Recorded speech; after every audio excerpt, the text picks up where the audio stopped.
સુરત શહેરમાં ગેંગ રેપના આરોપીઓનું પોલીસે સરઘસ કાઢ્યું। સુરત શહેરના પૂણા વિસ્તારમાં તારીખ 13 ફેબ્રુઆરીના રાત્રે એક મકાનમાં ઘૂસી આરોપીઓ દ્વારા મહિલા પર સામૂહિક બળાત્કાર ગુજારવામાં આવ્યો હતો। પોલીસે ગણતરીના કલાકોમાં બે આરોપી નિકુંજ ભીંગરાડિયા અને દિનેશ યાદવને ભાવનગરથી ઝડપી પાડ્યો।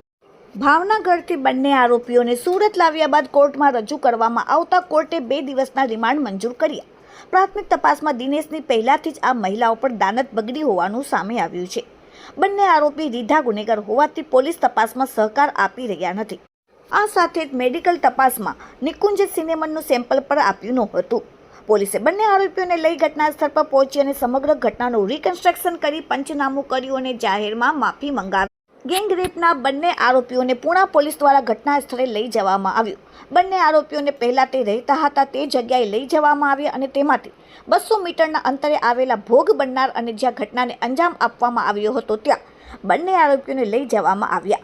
બંને આરોપીઓ લંગડાતા ચાલતા હતા અને ઓનલાઈન પંચનામું કરવામાં આવ્યું હતું। બંને આરોપીઓને ભોગ બનનારના ઘરે લઈ જવામાં આવ્યા હતા જ્યાં બંને આરોપીઓએ રગેરગની માહિતી આપી। ત્યારબાદ 2 કલાકમાં 3 વાર પીડિતા પર દુષ્કર્મ આચરવામાં આવ્યું હતું ત્યાં લઈ જવામાં આવ્યું। પોલીસે આ તમામ રિકન્સ્ટ્રક્શનનું ઓનલાઈન પંચનામું કર્યું। સાથે જ પોલીસ દ્વારા 16,000 રૂપિયા રોકડા, 1 ખંજર, 1 ચપ્પુ સહિતનો મુદ્દામાલ પર કબજે કર્યો। રિકન્સ્ટ્રક્શન દરમિયાન મોટી સંખ્યામાં લોકો જોવા મળ્યા।